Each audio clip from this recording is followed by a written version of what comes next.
ओम शांति। आज प्यारे मीठे बाबा की अव्यक्त मीठी मुरली मंथन की डेट है 3 अक्टूबर 2021। तो आज मीठे मीठे बाबा ने जो हमें टाइटल दिया है वो है वाचा और कर्मणा दोनों शक्तियों को जमा करने की ईश्वरीय स्कीम। आज बाबा अपनी स्कीम बता रहे हैं कि वचन और कर्म इन दोनों शक्तियों को कैसे जमा करेंगे। चलिए बड़े ध्यान से हम सब सुनते हैं, एकाग्रचित होकर बैठ जाएं। आज बाबा की अव्यक्त वाणी चल रही है मधुबन में। मधुबन वृंदावन के बारे में भक्ति में भी भागवत में भी दृष्टांत है कि उसमें कहा गया है कि वृंदावन से भगवान कभी छूट ही नहीं सकते, वहाँ वो हमेशा आते हैं, उस धरा को वो छोड़ ही नहीं सकते। तो ये मधुबन, ये वृंदावन ही तो वो माउंट आबू है जहाँ भगवान आ रहे हैं ना। ये बड़ी बात है ना। तो आज रूहानी शमा अपने रूहानी परवानों को देख रहे हैं। चारों ओर के परवाने शमा के ऊपर फिदा अर्थात कुर्बान हो गए हैं। कुर्बान व फिदा होने वाले अनेक परवाने हैं, लेकिन कुर्बान होने के बाद शमा के स्नेह में, शमा समान बनने में, कुर्बानी करने में नंबरवार है। भगवान कह रहे हैं कि शमा तो सभी है, लेकिन शमा के साथ कुर्बान होने में सभी नंबरवार हो जाते। क्यों? इस कारण को बाबा बताएंगे। तो वास्तव में कुर्बान होते ही दिल के स्नेह के कारण, दिल का स्नेह और स्नेह इसमें भी अंतर है। स्नेह सभी का है, स्नेह के कारण कुर्बान हुए हैं। दिल के स्नेही बाबा के दिल की बातों को व दिल की आशाओं को जानते भी हैं और पूर्ण करते हैं। दिल के स्नेही दिल की आशाएं पूर्ण करने वाले हैं। दिल के स्नेही अर्थात जो बाबा के दिल ने कहा वह बच्चों के दिल में समाया। समझ में आया? दिल के स्नेही उसे कहते हैं जो बाबा ने कहा वो बच्चों के दिल में समाया, और जो दिल में समाया वो कर्म में आया। स्नेही आत्माओं के कुछ दिल में समाता है, कुछ दिमाग में समाता है। जो दिल में समाता है वो कर्म में लाता है, जो दिमाग में समाता है उसमें सोच चलता है कि कर सकेंगे व नहीं। करना तो है, समय पर हो ही जाएगा। ऐसे सोच चलने के कारण सोच तक ही रह जाता है, कर्म तक नहीं होता। सो स्वीट, बाबा आपने कितने अच्छे रीते समझा दिया। समझ में आया? एक दिल के स्नेही और एक स्नेही। तो दिल के जो स्नेही है, बाबा ने जो कहा श्रीमत में वो फट से कर देते हैं, सोचते विचारते नहीं। भगवान ने कहा है तो मुझे करना है, उचित है। और जो स्नेही है वो क्या करते हैं, कुछ बातें उनके दिमाग में चली जाती है, सोच चलता है कि करना चाहिए या नहीं, कर सकेंगे या नहीं। करना तो है, बाबा ने कहा है, लेकिन समय पर हो जाएगा। ऐसा सोच जब चलाते हैं तो वो सोच सोच में ही रह जाता है, कर्म तक नहीं आता है। वाह। तो आज बाप दादा देख रहे थे कि कुर्बान जाने वाले तो सभी हैं। अगर कुर्बान नहीं जाते तो ब्राह्मण नहीं कहलाते। बाबा ने ये भी क्लियर किया कि कुर्बान सभी जा रहे हैं, कुर्बान जाने वाले नहीं होते, ईश्वर को पहचानने वाले नहीं होते तो ब्राह्मण ही नहीं कहलाते। लेकिन बाबा के स्नेह के पीछे जो बाबा ने कहा है वह करने के लिए कुर्बानी करनी पड़ती, अर्थात अपनापन, चाहे अपनेपन में अभिमान हो व कमजोरी हो, दोनों का त्याग करना पड़ता है। किस चीज़ की कुर्बानी? अपनेपन का, मैंपन का। इसको कहते हैं कुर्बानी। कुर्बान होने वाले बहुत है, लेकिन कुर्बानी करने के लिए हिम्मत वाले नंबरवार। आज बाप दादा सिर्फ एक मास की रिजल्ट देख रहे थे। इसी सीजन में विशेष बाप दादा ने पिता समान बनने का भिन्न भिन्न रूप से कितनी बार इशारा दिया है। और बाप दादा की विशेष यही दिल की श्रेष्ठ आशा भी है। इतना खजाना मिला है, वरदान मिले, वरदान के लिए भाग भाग कर आए। बाबा को भी खुशी है कि बच्चे स्नेह से मिलने आते हैं, वरदान ले खुश होते हैं। लेकिन बाबा के दिल की आश पूरी करने वाले कौन है? जो बाबा ने सुनाया उसको कर्म में कहाँ तक लाया? मनसा वाचा कर्मणा तीनों की रिजल्ट कहाँ तक समझते हो? शक्तिशाली मनसा संबंध संपर्क में कहाँ तक आई है? सिर्फ अपने आप बैठ मनन किया, यह स्व उन्नति के लिए बहुत अच्छा किया और करना ही है। लेकिन जिन श्रेष्ठ आत्माओं की श्रेष्ठ मनसा अर्थात संकल्प शक्तिशाली है, शुभ भावना अर्थात संकल्प शक्तिशाली है, शुभ भावना शुभ कामना वाले हैं। मनसा शक्ति का दर्पण क्या है? दर्पण है बोल और कर्म। चाहे अज्ञानी आत्माएं चाहे ज्ञानी आत्माएं, दोनों के संबंध संपर्क में बोल और कर्म दर्पण है। अगर बोल और कर्म शुभ भावना शुभ कामना वाले नहीं है तो मनसा शक्ति का प्रत्यक्ष रूप कैसे समझ में आएगा? जिसकी मनसा शक्तिशाली व शुभ है उनकी वाचा और कर्मना स्वतः ही शक्तिशाली शुद्ध होगी, शुभ भावना वाली होगी। मनसा शक्तिशाली अर्थात याद की शक्ति भी श्रेष्ठ होगी, शक्तिशाली होगी, सहज योगी। सिर्फ सहज योगी भी नहीं, लेकिन सहज कर्मयोगी होंगे। आई बात समझ में? मनसा शक्ति का दर्पण क्या है? मन की शक्ति, आपके अंदर क्या संकल्प, इसका दर्पण है आपके बोल और कर्म, उसकी चेकिंग। बाप दादा ने देखा याद को शक्तिशाली बनाने में मेजॉरिटी बच्चों का टेंशन है। याद को सहज और निरंतर बनाने के लिए उमंग उत्साह भी है, आगे बढ़ भी रहे और बढ़ते ही रहेंगे, क्योंकि बाबा से स्नेह अच्छा है, इसलिए याद का टेंशन अच्छा है और याद का आधार है ही स्नेह। पिता से रो रिहान करने में भी सब अच्छे हैं, कभी कभी थोड़ी आंख दिखाते भी हैं, वह भी तब जब आपस में थोड़ा बिगड़ते हैं, फिर बाबा को लाना देते कि आप क्यों नहीं ठीक करते। फिर भी यह स्नेह भरी मोहब्बत की आंख है। लेकिन जब संगठन में आते, कर्म में आते, कारोबार में आते, परिवार में आते, तो संगठन में बोल अर्थात वाचा शक्ति, इसमें व्यर्थ ज़्यादा दिखाई देता है।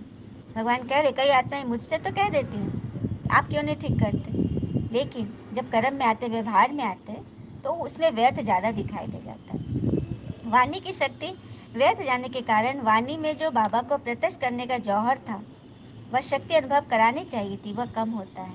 बातें अच्छी लगती हैं, वह दूसरी बात है।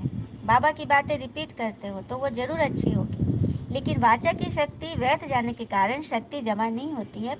इसीलिए बाबा को प्रत्यक्ष करने की आवाज़ बुलंद होने में अभी देरी हो रही है। साधारण बोल ज़्यादा है, अलौकिक बोल हो, फरिश्ते के बोल हो। अभी इस वर्ष इस पर अंडरलाइन करना है। जैसे ब्रह्मा बाप को देखा, फरिश्तों के बोल थे, कम बोल और मधुर बोल। जिस बोल का फल निकले वह है यथार्थ बोल, और जिस बोल का कोई फल नहीं वह है व्यर्थ बोल। बहुत सुंदर बात है, बोल पर बहुत अटेंशन देना है। ब्रह्मा बाबा का उदाहरण दिया बाबा ने। चाहे कारोबार का फल हो, कारोबार के लिए भी बोलना तो पड़ता है ना, तो वह भी लंबा नहीं करो, शक्ति को जमा करो। जैसे याद से मनसा की शक्ति जमा करते हो, साइलेंस में बैठते हो तो संकल्प शक्ति जमा करते हो, ऐसे वाणी की शक्ति भी जमा करो। हंसी की बात सुनाते हैं, चलिए बाबा कुछ विनोद की बातें कर रहे हैं। बाप दादा के वतन में सबके जमा की भंडारियां हैं, आपके सेवा केंद्र में भी भंडारियां हैं ना। बाबा के वतन में बच्चों की भंडारी, हर एक सारे दिन में मनसा वाचा कर्मणा तीनों शक्तियों बचत का जमा करते हैं, वह है भंडारी। भोले बाबा के भंडारी किनको कहेंगे? जो मन वचन कर्म तीनों शक्तियों की बचत करते हैं। मनसा शक्ति कितनी जमा की, वाचा शक्ति, कर्मणा शक्ति कितनी जमा की, इसका सारा पोता मेल बनाओ। जानी को आप भी खर्चे और बचत का पोता मेल भेजते हो ना। तो बाप दादा ने यह जमा की भंडारियाँ देखी तो क्या निकला होगा, जमा का खाता कितना निकला होगा। हर एक की रिजल्ट तो अपनी अपनी है। भंडारियाँ भरी हुई है तो बहुत ही, लेकिन चिल्लर ज़्यादा थी। भंडारियाँ थी लेकिन उसमें चिल्लर। अब कोई दान पेटी है, उसमें नोट एकदम नहीं, बस 1 2 4 5 के सिक्का ही है, 5 10 के, तो कितना जमा होगा। इसीलिए बाबा कह रहे भंडारी कितनी भारी हो जाती है उससे। तो वाचा के रिजल्ट में विशेष यह ज़्यादा देखा। जैसे याद के ऊपर टेंशन है, वैसे वाचा के ऊपर इतना टेंशन नहीं है। तो इस वर्ष वाचा और कर्मणा इन दोनों शक्तियों को जमा करने की स्कीम बनाओ। वाचा पर एक सुंदर सा प्रसंग याद आ रहा है। गांव देहात में कुछ माताएं ऐसी होती हैं जो अपने युगल का नाम नहीं लेना चाहती। मना किया जाता है क्योंकि युगल की आयु घटती है, ऐसे कुछ बात है। हाँ, तो एक बार एक ऐसी भोली माता एक सत्संग में बैठी हुई थी। गुरुजी वहाँ पर एक चौपाई सुना रहे थे। कंस निकंदन देवकी नंदन रघुनंदन पधारो, ऐसा करके कुछ लाइन था। हाँ, कंस निकंदन देवकी नंदन रघुनंदन पधारो। और वो जो माता थी वो अपने भतीजे के साथ गई थी। तो सब लोग गा रहे हैं, गीत के बोल थे, और ये माता चुप थी। तो गुरुजी ने सामने बैठी तो गुरुजी ने इशारा किया कि आप भी गाइए, आप बोलिए। तो थोड़ा झेप गई कि कैसे बोले, क्योंकि देवकी नंदन उसके पति का नाम था। अब देखिए उसने क्या बोला, उसने बोला कंस निकंदन रघुनंदन झुमकी के चाचा का वंदन। मतलब ऐसे करके उसने बोला कि पधारो, झुमकी के चाचा पधारो। तो कहने की बात है कि ईश्वर ने जब ये सुना होगा तो उसने ज़रूर कहे होंगे कि देखो मेरे भक्त जन मुझे किस किस नाम से पुकारते हैं, है ना। तो ये वाचा की बात। तो यहाँ बाबा कह रहे हैं कि वाचा और कर्मणा इन दोनों शक्तियों को जमा करने की स्कीम बनाओ। जैसे गवर्नमेंट भी भिन्न भिन्न विधि से बचत की स्कीम बनाती है ना, ऐसे इनके इसमें मूल मंशा है। भिन्न भिन्न बचत की स्कीम है ना, तो स्कीम कहाँ से चलती है? दिमाग से चलती है ना, सोच से हम काम करते हैं ना पहले। तो यह तो सब जानते हैं, लेकिन मनसा के साथ साथ विशेष वाचा और कर्मणा यह संबंध संपर्क में स्पष्ट दिखाई देती है। मनसा फिर भी गुप्त है, लेकिन यह प्रत्यक्ष दिखाई देने वाली है। बोल में जमा करने का साधन है, कम बोलो और मीठा बोलो, स्वमान से बोलो। जैसे ब्रह्मा पिता ने छोटे अथवा बड़ों को स्वमान के बोल से अपना बनाया। इस विधि से जितना आगे बढ़ेंगे उतना विजय माला जल्दी तैयार होगी। क्या बोले बाबा ने? बोल को जमा करने का साधन है, कम बोलो, मीठा बोलो, स्वमान से बोलो। तो इससे ना आपकी वाचा की शक्ति जमा होगी। इस विधि से जितना आगे बढ़ोगे तो विजय माला में जल्दी आओगे। तो इस वर्ष क्या करना है? सेवा के साथ विशेष या शक्तियाँ जमा करते हुए सेवा करनी है। सेवा के प्लान तो सभी ने अच्छे से अच्छे बनाए हैं, और अभी तक जो प्लान प्रमाण सेवा कर रहे हैं चारों ओर, चाहे भारत में चाहे विदेश में, अच्छी कर भी रहे हैं और करने वाले भी हैं। जैसे सेवा में एक दो से अच्छे थे, अच्छी रिजल्ट निकालने वाले की शुभ भावना से आगे बढ़ रहे हो। ऐसे सेवा में संगठित रूप में सदा संतुष्ट रहने और संतुष्ट करने का विशेष संकल्प, यह भी सदा साथ साथ रहे, क्योंकि एक ही समय तीन प्रकार की सेवा साथ साथ होती है। एक अपनी संतुष्टता, यह है स्व की सेवा। एक है अपनी संतुष्टता और यह है स्व की सेवा, खुद की सेवा, आत्मा की सेवा। दूसरी संगठन में संतुष्टता, यह है परिवार की सेवा। और तीसरी है भाषा द्वारा व किसी भी विधि द्वारा विश्व के आत्माओं की सेवा। एक ही समय पर तीन सेवाएं होती हैं। कोई भी प्रोग्राम बनाते हो तो उसमें तीन सेवाएं समाई हुई है। जैसे विश्व की सेवा की रिजल्ट व विधि अटेंशन में रखते हो, ऐसे दोनों सेवाएं स्व और संगठन की तीनों ही निर्विघ्न हो, तब कहेंगे सेवा की नंबर 1 सफलता। आई बात समझ में? सेवा में नंबर 1 बनना सभी चाहते हैं, तो तीनों ही तरह से निर्विघ्न होना है, मन वचन कर्म, तीनों ही तरह से हम किसी भी बात में फंसे नहीं। स्व और संगठन का बैलेंस, तीनों सफलता साथ होना ही नंबर लेना है।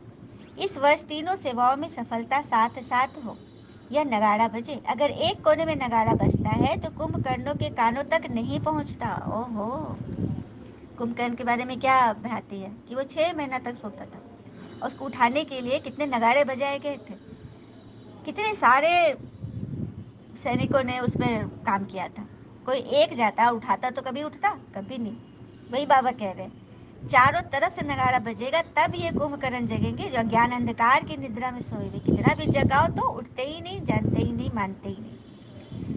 अभी एक जागता है तो दूसरा सोता है, दूसरा जागता है तो तीसरा सोता है, थोड़ा जागते हैं तो अच्छा अच्छा करते हैं, फिर सो जाते हैं। सो गए मतलब भूल गए, विश्वास खत्म हो गया, दुनियावी बातों में, खान पान में उलझ गए, मतलब सो गए।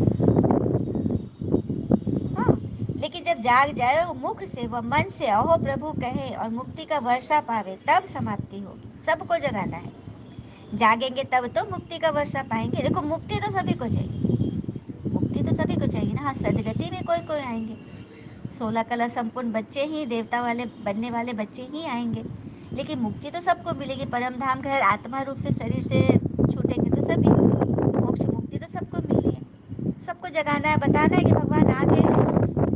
तो समझा क्या करना है? एक दो के सहयोगी बनो, दूसरे के बचाव में अपना बचाव अर्थात बचत हो जाएगी। सेवा के प्लान में जितना संपर्क में समीप लाओ, उतना सेवा की प्रत्यक्ष रिजल्ट दिखाई देगी।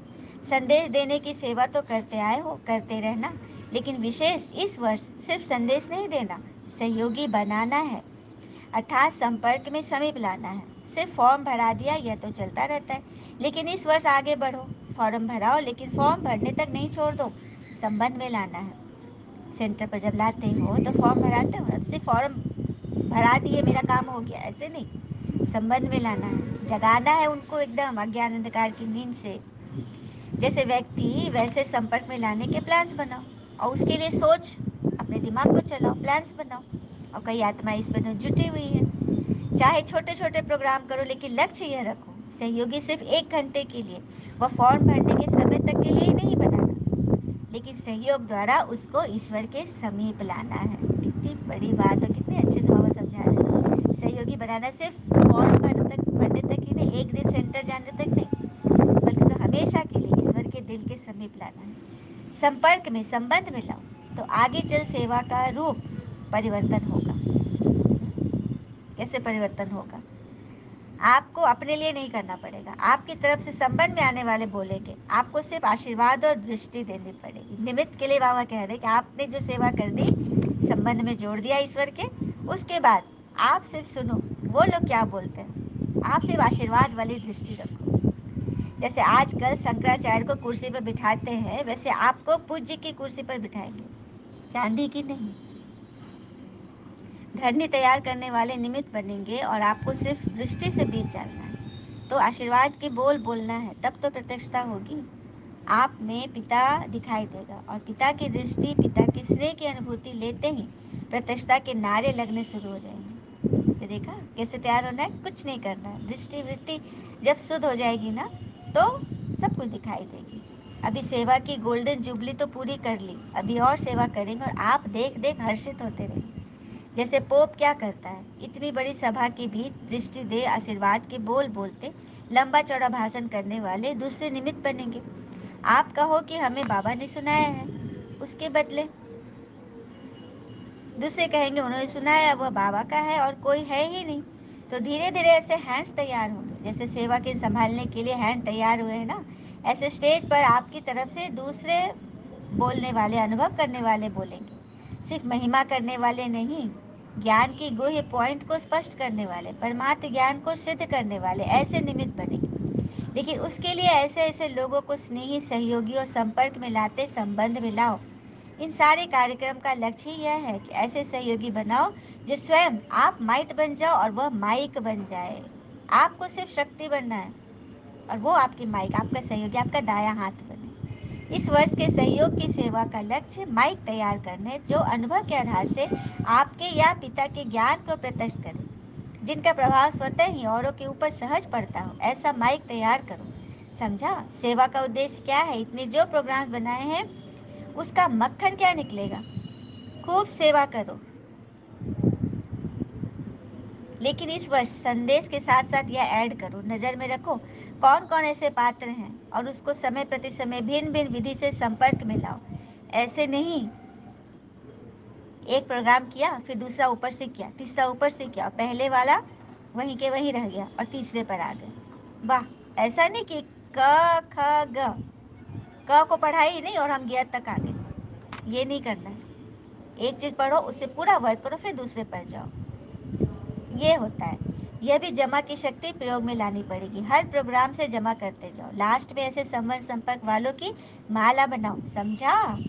बाकी क्या रहा मिलने का प्रोग्राम। इस वर्ष बाप दादा 6 मास की सेवा की रिजल्ट देखना चाहते हैं। सेवा में जो भी प्लान्स बनाए वो चारों ओर एक दो के सहयोगी बन खूब चक्र लगाओ। सभी छोटे बड़ों को उमंग उत्साह में लाकर तीनों प्रकार की सेवा में आगे बढ़ो।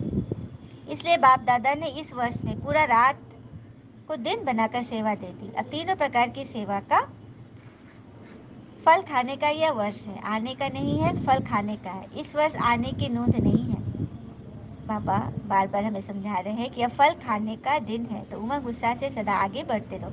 कभी भी किसी बातों में न अटकेंगे न रुकेंगे, वरदान से उड़ते रहेंगे और सब बातें नीचे रह जाएगी। साइड सीन्स भी उड़ने वाले को रोक नहीं सकती। आज बाप दादा सभी बच्चों को, जिन्होंने भी दिल से अथक बन सेवा की है, उन सब सेवाधारियों को इस सीजन की सेवा की मुबारक दे रहे हैं। सभी आत्माएं दिल से भगवान की मुबारकबाद को स्वीकार करें जो दिल से सेवा करते हैं। मधुबन में आकर मधुबन के श्रृंगार बने, ऐसे श्रृंगार बनने वाले बच्चों को भी बाप दादा मुबारक दे रहे हैं। और निमित्त बनी हुई श्रेष्ठ आत्माओं को भी सदा अथक बन बाप समान अपनी सेवाओं के से सर्व को रिफ्रेश करने की बाबा मुबारक दे रहे हैं। और रथ को भी मुबारक। बाबा का रथ है ब्रह्मा बाबा। बाबा और खजाना सदा साथ है और सदा ही साथ रहेगा। सिर्फ जो अंडरलाइन कराई उसमें विशेष स्वयं को एग्जाम्पल बनाए, एग्जाम में एक्स्ट्रा मार्क्स लो। दूसरे को नहीं देना, देखना, अपने को एग्जाम्पल बनाना। दूसरे को नहीं, इसने ऐसे किया वैसे किया, खुद को एग्जाम्पल बनाओ। Simple run. इसमें जो ओटे सो अर्जुन, अर्थात नंबर 1। बाबा सब समझाने दे रहे ना। अगर हर एक सारे दिन के बोल अपने टेप करो तो बहुत अच्छी तरह मालूम पड़ जाएगा। चेक करो कि कितना व्यर्थ जाता है। मन की टेप में चेक करो, स्थूल टेप में नहीं। अपने मन के टेप में चेक करो, मन में कैसा कैसा संकल्प चलते हैं। साधारण बोल भी व्यर्थ में जमा हो जाता है। अगर 4 बोल के बजाय 24 बोल बोले तो 20 किस में गए? व्यर्थ में गए कि समर्थ में? एनर्जी जमा की या शक्ति छीन किया? या छीन कर।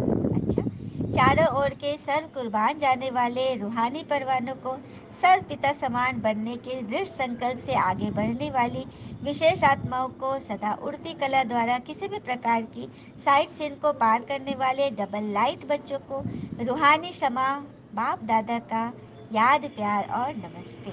हम बच्चों की भी प्यारे शिव पिता को, हमारे मीठे मीठे बाप दादा को याद, प्यार और नमस्ते नमस्ते। चलिए, और सभी वरदान के लिए तैयार हो जाइए। बाबा का वरदानी हाथ अपने सर पर फील करें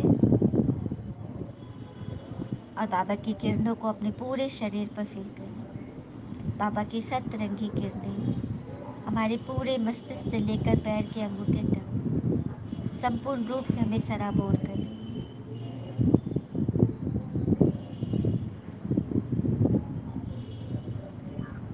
बाबा ने वरदान दिया, कल्पना की भावना द्वारा हर आत्मा के संस्कारों को परिवर्तन करने वाले निश्चय बुद्धि भव। कल्पना की भावना द्वारा हर आत्मा के संस्कारों को परिवर्तन करने वाले निश्चय बुद्धि बनो। जैसे पिता में 100% निश्चय बुद्धि हो, कोई कितना भी डगमग करने की कोशिश करे लेकिन हो नहीं सकते। ऐसे दैवी परिवार व संसारी आत्माओं द्वारा भल कोई कैसा भी पेपर ले, क्रोधी बन सामना करे व कोई इंसल्ट कर दे, गाली दे, उसमें भी डगमग हो नहीं सकते। इसमें सिर्फ हर आत्मा प्रति कल्याण की भावना हो, यह भावना उनके संस्कारों को परिवर्तन कर देगी। इसमें सिर्फ अधैर्य नहीं बनो, समय प्रमाण फल अवश्य निकलेगा। यह ड्रामा की नोंद है। क्या कहा बाबा ने? यदि आपको 100% भगवान में निश्चय है तो कोई कितना भी आपको हिलाने डुलाने की कोशिश करे, हाँ, क्रोधी बन सामना करे, इंसल्ट करे, आप डगमग नहीं हो सकते। आप बस उनके प्रति शुभ भावना, शुभ कामना करते रहो। आपके ये संस्कार ही उनको परिवर्तन करेंगे। इसमें अधैर्य नहीं होना है, घबराना नहीं है। और ड्रामा में यह नूंद है, इस बात को मानकर चलना है। स्लोगन, पवित्रता की शक्ति से अपने संकल्पों को शुद्ध ज्ञान स्वरूप बनाकर कमजोरियों को समाप्त करो। पवित्रता की शक्ति से अपने संकल्पों को शुद्ध ज्ञान स्वरूप बनाकर अपनी कमजोरियों को समाप्त करो। अच्छा, ओम शांति। शुक्र है मीठे बाबा और बाबा के प्यारे प्यारे बच्चे। All is well always. Om Shanti.